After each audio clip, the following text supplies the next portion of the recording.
Hello everybody, I'm Jackie Cameron, and with me today we've got Fred Razak and Arran Kerkvliet. We've got a little technical problem at the moment, so you can't actually see Arran, but you can hear him for now. So what we're going to do is we're just going to start with introducing you to Arran, and there's Fred's picture. There we go, that's it. So Arran, could you just say something so we know that you're with us? Hi there, yeah. Good morning, everyone, to the business community. I hope you're well today.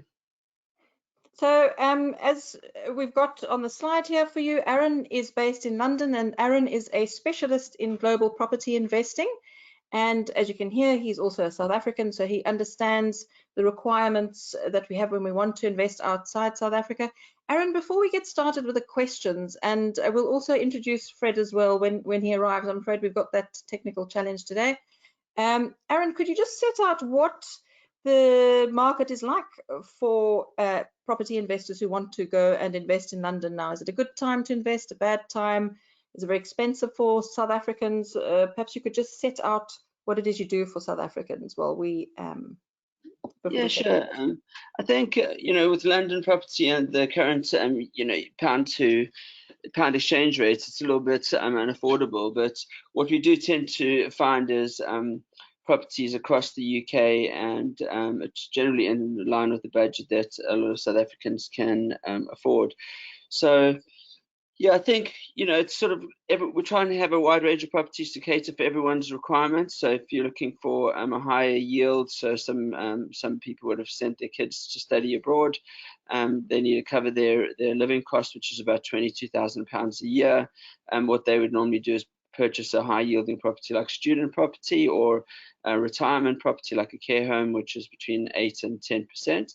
Or the other things, are really looking at things which are more higher growth. So it's been, the second cities like Birmingham and Manchester, and then we get London commuter towns. So those are ones where, the yield is not that exciting for people that are earning a good living in South Africa, and they want to, protect some of their capital and benefit from the growth in those areas.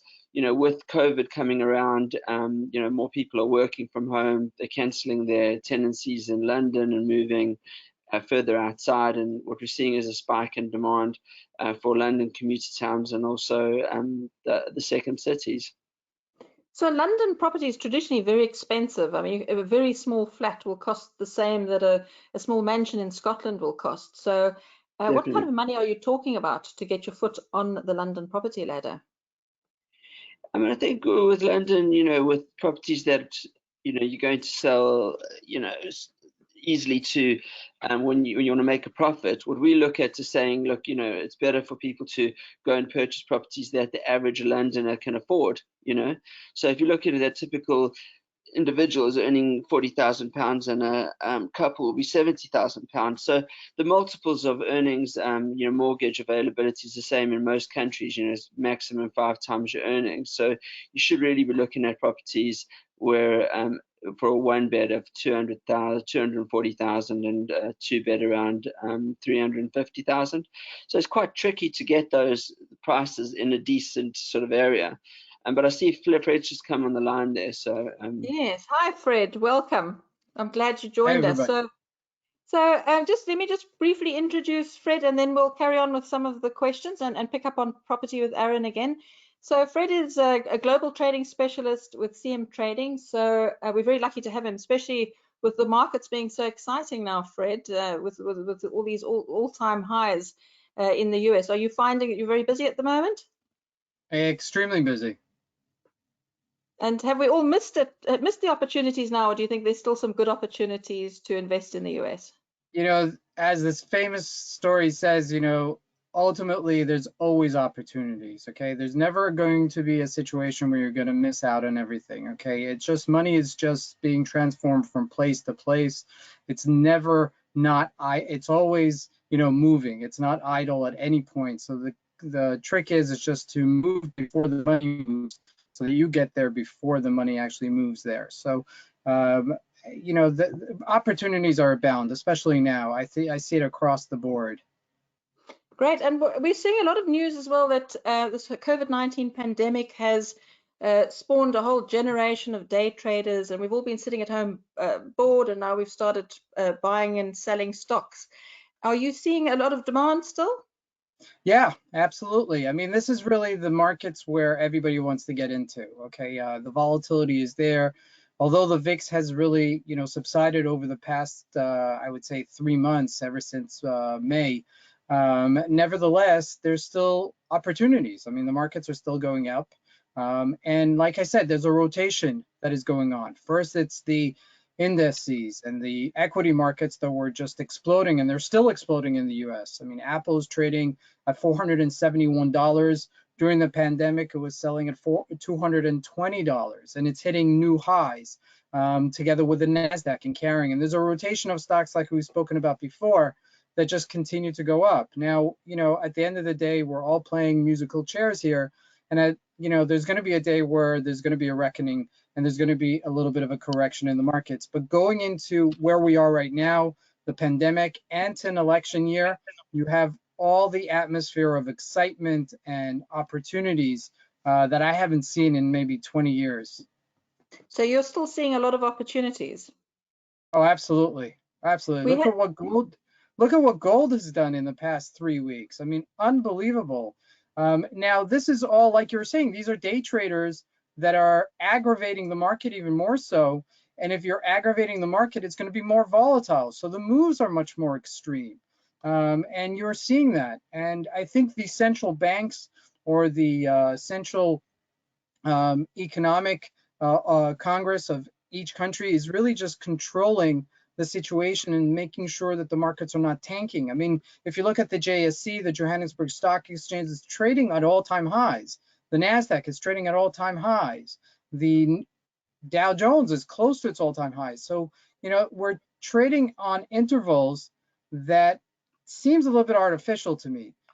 Nevertheless, the markets are still quite attentive to it, and there's volatility and there's participation, and that's all you need in order to make money and liquidity in the markets.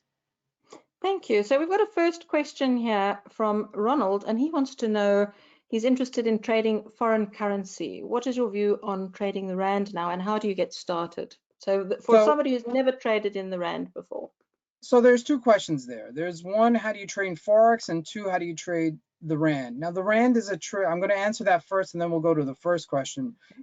So the rand is actually a very tricky currency to trade. Number one, because of what's going on in South Africa, a lot of indecision in the policies and the politics that has just plagued the country for over, I would say, over a decade and a half, to tell you the truth. And you've seen the rand actually depreciate from 2011 to where it is right now, about 17 and a half. And you're getting that volatility, okay? You're definitely having that volatility, but the rand is not consistent, okay? A lot of it has to do with politics, and a lot of it has to do with the price of gold. And that's really affecting the price of the rand. So it's a little bit of a difficult at sometimes currency to trade, okay? I'm not saying that it's not tradable. It is definitely tradable. Over the past 3 weeks, I would say you've had a couple of opportunities, 3 major opportunities to really trade. But altogether, okay, if we look at the currency markets, we're seeing a whole different picture than what we were seeing about 6 months ago. Okay, between 6 months ago and about 5 years ago, we were in a very tight range. I would say since Brexit until about 6 months ago, we were in a very tight range, maybe 600 to 700 pips on the Euro USD, on the GBP USD. It was very, very tight. There wasn't a lot of exciting things happening there. Now, over the past 3 weeks to 4 weeks, we've hit that volatility and then some, okay, in a matter of only 3 weeks. So, a lot of opportunities in trading currencies right now just abound because of what's happening with all the stimulus packages and some of the inflationary issues. Which country is going to be ahead of this situation? Everyone's taking this into consideration. And then a follow-up question here from Melosi.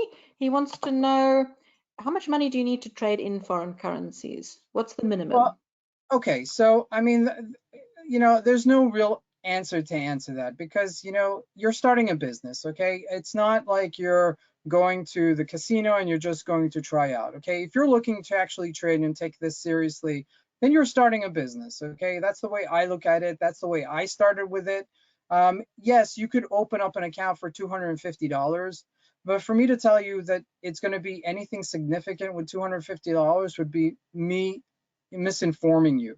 It needs to be something significant. I would say start out with $1,000 to $2,000 if you're trading currencies, okay? That's a significant amount, and you could double that. And I've seen clients double that. I had one client come in, he put in $4,000 in his account. He started out with currencies, built his account to $10,000, moved it to commodities, moved it to indices, and the guy brought it up all the way to $84,000. Wow, I bet you have some who've lost as much. Can you lose more than you put in? No, no, that's part of what we do here, is that we make sure the clients don't go negative. Okay, that's not a scenario we want you to do. I mean, my approach to trading is really very conservative, very controlled. Okay, you have to really be in a situation where it's a 2-to-1 ratio, where you're looking to make twice of how much you're looking to lose. Okay, there are rules to this. It's not arbitrary. It's not something that you just, let me try it out, or beginner's luck. There's a system to trading, okay? And if you really adhere to the system, you could be very successful about it. What's beautiful about this is that you don't need a Harvard degree, okay? Some of the best traders I've ever met in my life were taxi drivers or people who were cutting pizza for a living.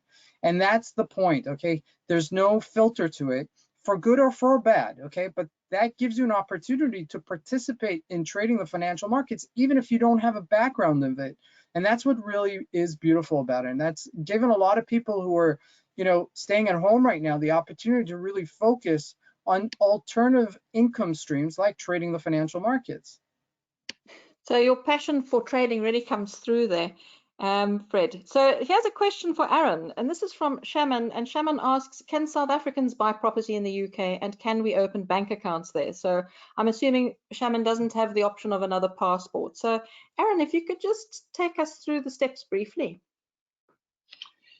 Yeah, sure. There's one of the slides a little bit further down, but yeah, the purchase process is pretty simple. I mean, it's a little bit further down from there. Let's see, boom, boom, boom. But yeah, you could just basically open a UK bank account. You can usually do that. Barclays is one of the easiest ones that you could open the bank account.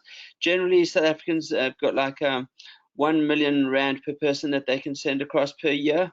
So a lot of the investments are off plan. So you could send as a couple, 2 million this year and then 2 million the next year. You don't actually have to open a UK bank account. So obviously some people do like to have the money in the UK. But you would basically go through the purchase process. Once you've identified a property, you'd pay a small reservation deposit. And then you start the legal process. And then once all your questions are answered, you exchange contracts, which is the same as sort of taking transfer in South Africa. You normally pay like a 10 to 30% deposit at that stage. And then the balance is paid at completion, depending on whether you've got a mortgage or whether it's in cash.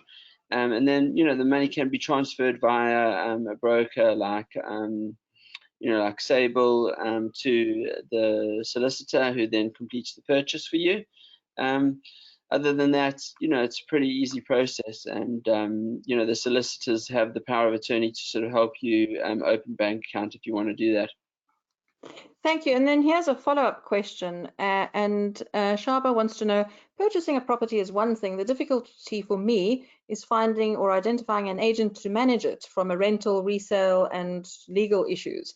So what's your advice? So in other words, it's nice to have a property investment, but these need a lot of management, particularly if you have tenants.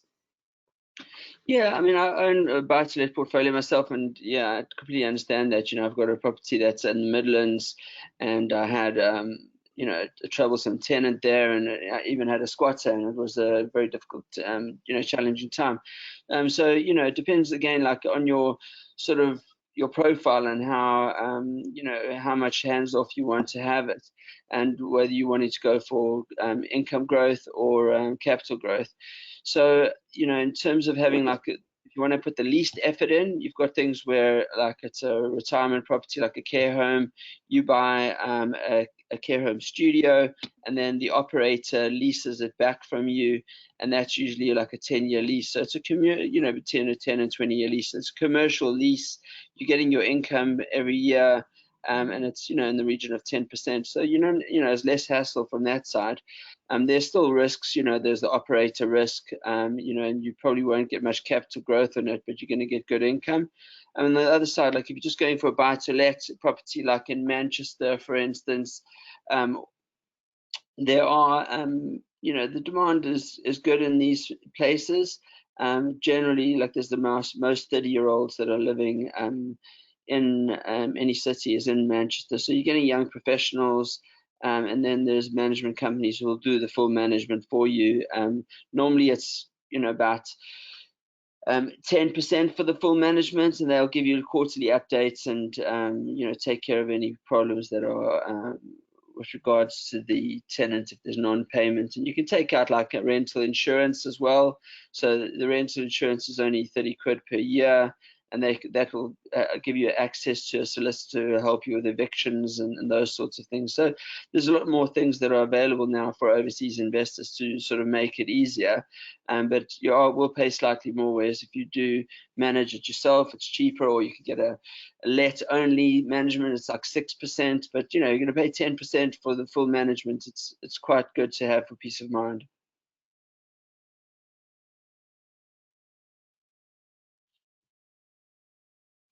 Okay, I can't hear you now. Thank you. Sorry. A question for Fred. Bitcoin, what is it and how do you get your money out of it? Is it a good trading option?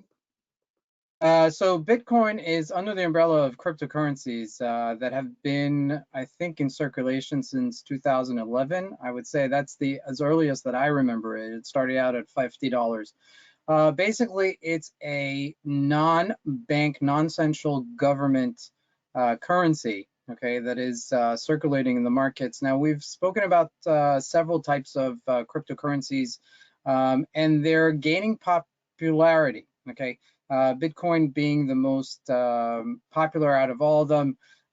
It basically trades just like any foreign currency, okay? You could trade it just like you trade any kind of asset. It's been quite a ride for Bitcoin over the past 2 years, 2.5 years, going as high as 20 Bitcoins per dollar, really. So it's 20,000. And I remember when it was trading back in 2011, it was trading at $50 per Bitcoin. So it exploded in 2017. And since then, it's been in a kind of like an interesting perspective of where it's really trading and really trying to find its character in the new world that we have, because it's not readily available to be used at any groceries. But as we make this transformation, especially now that we've been in lockdown, I think everybody has, transferred themselves. I myself am not carrying any cash or any coins to the best of my ability, just to avoid any kind of surface germs or anything like that. And I think that a lot of people are going to transfer into going into payment solutions from their phones and so on and so forth. It's going to pick up steam. Now, there are a couple of companies that are really trying to pick up the ball, like Facebook and Google, that are going to use these kind of cryptocurrencies, and they're getting a lot of slack for it because it's not regulated by some of the central governments. Basically, it's stateless. So there are some risks, and like anything else in life, right? But ultimately, the market will prevail. Okay, now it is traded on a future exchange, so it is traded on the CME group. Okay, so it is recognized. So it does have some sort of hands-on regulatory body on it, but nothing to make it, go to infinity, or nothing to make it go to zero, just like any other currency, okay, for all intents and purposes. So it's still finding character at this stage, okay? It reminds me very much of the internet stocks about 20, 25 years ago. So would you trade in Bitcoin? Is that an area that you personally would get into? Yeah, so I've covered it on my daily reviews. There have been a couple of opportunities over the past few weeks, actually, Usually when you're having these massive spikes in the markets, okay, you usually have what we call a V formation, which means it's a one directional and then a correctional move that comes right after it. And then you've got a long period of time where we have consolidation, okay, where the market is just really just, trading in a very tight range. And that happens quite often. It happened with gold, since 2012, where gold sold off from 1,800 down to 1,000 and traded between 1,300 and 1,000 for about 4 or 5 years until now it's started to explode again. So, these are cycles the markets will continue to have. There's nothing we could do about it. It's just a natural formation of the markets. Thank you, Fred. And then here's a question for Arran from Rosemary. She says, please explain the UK tax implications of rental incomes from property in the UK. Yeah, definitely. The individuals, when you have your first bit of income, each person's got their own income tax threshold, which is currently £12,500. So that's quite a decent amount that you could be earning in property income without paying any UK tax on it. So that's tax free. But you have to sort of consider other, taxes when you're looking at the income, because if you are purchasing it in your own name, a recent change occurred that is called mortgage interest tax relief. In your own name, you can't deduct the interest off of your expenses, so it means you're actually getting taxed on your total revenue of your property. So the easiest thing is to we've got our accountant who'll set up a company for you. It's £150, and the cost to submit your accounts per year is £450. But what you'll be able to do is then take off all the interest payments. That means you'll get a much larger income, and then once you pay the income out from your company, that's tax free. So you're really only just paying on the income side 20% tax, which is the corporation tax. Thank you. And then are there extra implications for South Africans on their tax when they bring the rental back to South Africa, or even just when it's reflected in their income tax returns? Yeah, I don't know so much on the South African tax side of things. That I have to consult their tax experts. But what the people are generally doing is that they do have a UK double tax treaty with the UK. So, the banks, they would, communicate that back to South Africa. But what some people are doing is putting their children like over 18 years old as directors on their UK company.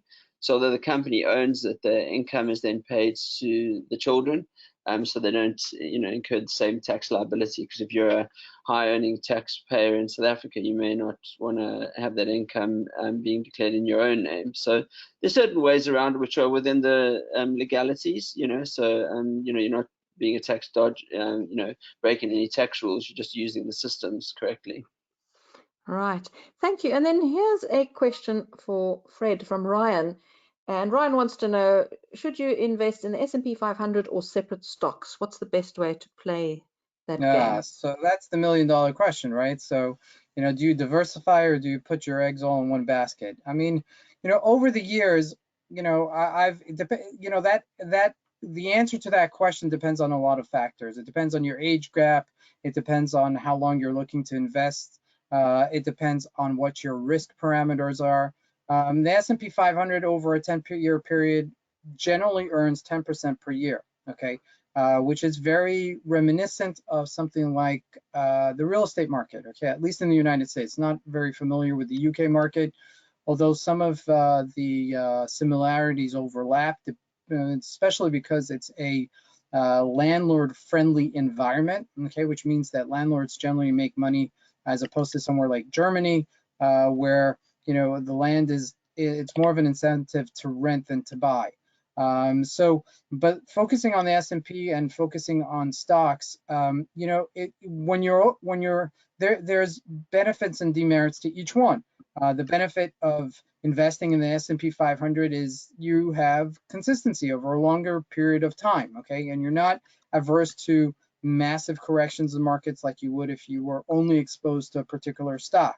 Now, at the same time, okay, your upside is limited also, okay, because you're just trading or you're just investing in the S&P 500 and not in some, exotic type of stock like Tesla, for example, which generated over, 600 to 500%, I believe it is.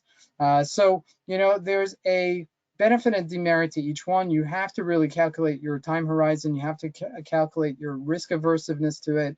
And for you to be really, on ball, so it also depends how active you want to be in the markets, right? So if you just want to invest and just, close your eyes for 10 years and just, wake up 10 years later, then that's a different strategy as well. So it really depends on the particular person's time horizon and risks. Thank you. And then here's another question for Arran. Anne wants to know, and maybe you can't specify, can you recommend any companies that do rental management in the UK, preferably a company that would help you to purchase as well as rent? So in other words, give your money to somebody, they find the property, they find the tenants, they take all the hassle off your hands. Yeah, sure. Well, as our name suggests, one touch property, we're trying to help people from start to finish. So, we have well-researched investments in some of the major cities where there's good economic growth and capital growth. So we could certainly help her to find the properties. And then each of the developers that we work with has got their own property management team. So they would they've got their own on-site lettings management and property management team. So it is kind of like the one-stop shop, and if they come to us. So if they log on our website, One Touch Investments, we can start having a discussion to see if we can find something suitable. Okay, so your company is one of them, but there are other companies like that as well, you think? Yeah, definitely. Okay, thank you. And then the million-dollar question, Fred, how do you get good exposure to gold? And Arthur says that last week we were hearing a lot about funds giving you exposure through, companies that in turn are gold mining companies. So we had a guest who spoke about the MSCI World Index. But there must be lots of opportunities to invest in gold in various ways, which you could perhaps set out now. Commodities, for example, how do people get started? So there's several aspects of gold that you could invest or trade. Okay, if you're looking to invest, you'd probably be looking for an ETF. It's called to invest in a traded fund that represents some sort of gold. Well, either commodity or the miners or anything along the way that is on the trail of gold. And then there's, the physical gold where you could actually trade, gold. You could buy gold in a store and you could trade it online. So the availability of gold is there. I think in the next 6 months, it's going to be a very rocky ride with gold. Some people are calling a $3,000 target by the end of the year. I called a $2,000 target by the end of the year, and that was 3 months ago. And that we've hit that. Okay, we've retraced a little bit below that, but ultimately gold will be in play for the next few years for sure. So how do you play that game? How do you can you give a bit more granular detail about what traders should be looking for so that they can buy at the right time? Well, it's the old additives of saying, buy low, sell high. Okay, this really, it's a very simple strategy. There are pocket of opportunities where gold explodes, okay, and then it either retraces and consolidates, which it's done over the past 3 weeks. There are definitely, nothing ever just goes up and just stays high, okay? There are multiple times during the day and multiple times during the month that things, fluctuate for traders to get participation in. Ultimately, it's using the application of technical analysis in order to, find entry points into gold. But if something is going up, it's going up. Okay, so your entry level is not the most important part, believe it or not. It's where you expect it to go up to. And right now we're pushing the envelope with it. Okay, there's a lot of activity. Warren Buffett is actually completely empty with all of his equity, all of his shares, all of his stocks are completely empty, and he's transferred money to a couple of countries offshore that are doing bonds. and he's also put money into gold, okay? A lot of money into gold. So, you know, you've got to go where smart money is going. And, you know, in this business, you know, it's not about reinventing the wheel, but many times just, you know, finding that opportunity where other major players are going into. Thanks. Just on the issue of Warren Buffett going into gold, there's been some comment that he hasn't actually gone into gold, but he's gone into a gold mining company and he's backing a good manager, which is one of his sort of approaches to investing. Do you think what is your view on that? Or do you think he's genuinely backing gold? So, you know, Warren Buffett has a list, okay, where I call it the checklist of different components each kind of company that he invests in has to match. And that's his strategy over, you know, the 50 years that he's been investing in the markets. And, you know, overall, he's made money, okay? He's been very, very good returns overall. Now, there have been some setbacks in the past, and his strategies are not to invest in the actual commodity per se, but to invest in the chain of developing that commodity. So it's very natural to see Warren Buffett actually to do something like that, because it's more in the inclination of something that he calls that I understand.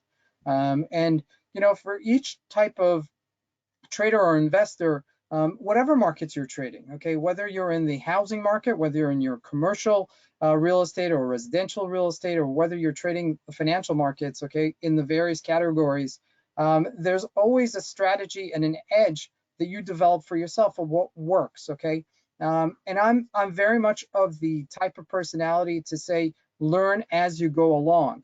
And, you know, you could do it in property management, you could do it in, you know, it just takes time, longer time when you're doing something with real estate, but, you know, the financial markets are much more instantaneous. So really, ultimately, the strategies are there. You just have to focus about what works and what works for you, and then you could make money over the long term. Thank you. And then as we start wrapping up the webinar, we've got some questions here about the risks. And Johannes says, is it true that 80% of traders lose all their money? The numbers, I don't know exact numbers, okay? Unfortunately, the numbers are not in their favor, okay? And like I said before, ultimately, because there's no filtration about who enters the market and how they enter the market, there are a lot of people that do not succeed. And it's not because they're not capable, it's mostly because they haven't seen it through fully, okay? Now, I've been committed to this business for over 20 years. I've had bad years, I've had good years, and I've had better years, okay? But ultimately, I'm committed to the process of developing myself and continuously developing myself into a consistent trader. And I feel that a lot of people who come into it have very false expectations.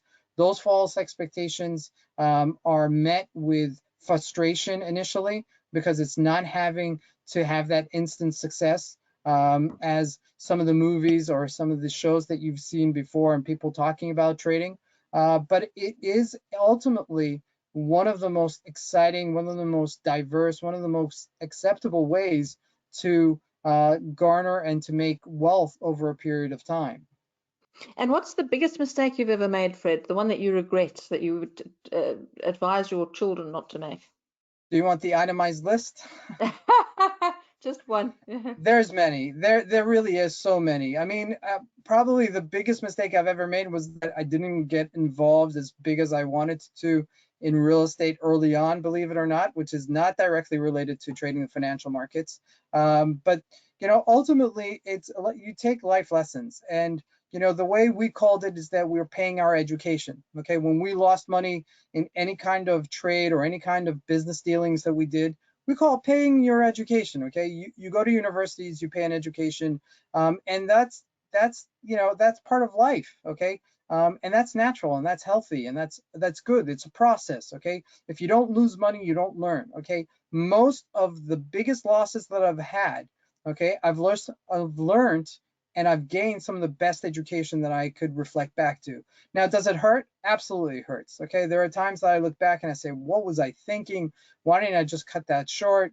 But ultimately, it's a process, and you have to accept that process and learn from that process. And that's how we grow as individuals, as investors, as husbands and wives, as children, as parents. And that's part of it. That's part of the, you know, cycle of life that we need to gain for ourselves. And if you don't go through those challenges, you don't learn. Thanks, Fred. And then, Arran, what are the biggest mistakes that you've made in property, and what mistakes are you seeing when people move offshore? What should they guard against? Well, if Fred, who's a professional trader, says his biggest mistake was not getting involved in real estate, maybe I should leave it there.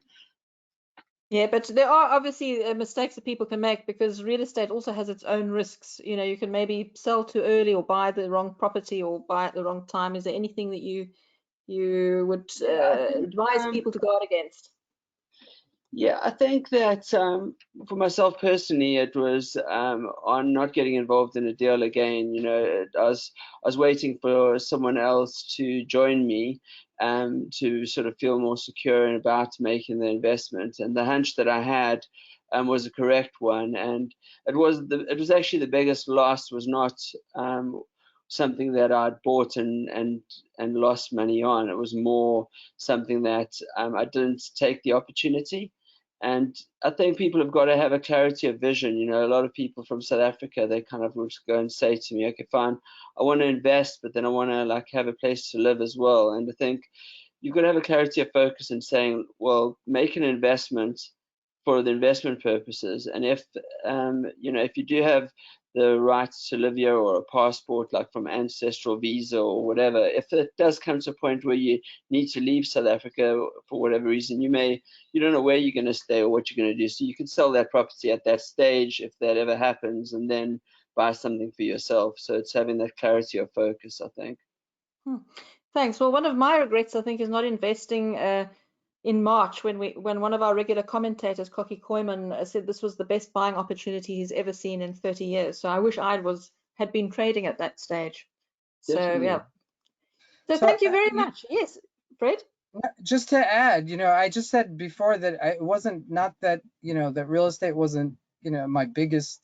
It's just I would have wanted to get bigger in real estate. That's all it is. But I have no regrets whatsoever entering trading the financial markets. That's really, I think that's part of where everybody is some sort of commerce. And at the end of the day, whether you're trading the financial markets or you're in real estate, you're in investments and you're looking to build your portfolio.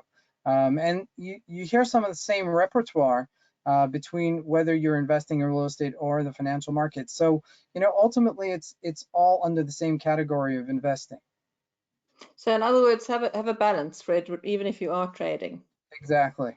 Okay, great. Well, that's a great note to end off on. So thank you very much to Fred Razak of CM Trading and Arran Kerkvliet of One Touch Property. And thank you to everybody who joined us today at the webinar.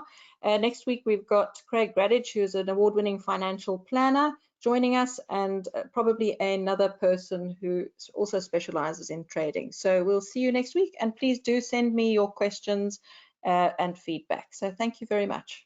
Thanks very much, Jackie. Appreciate it.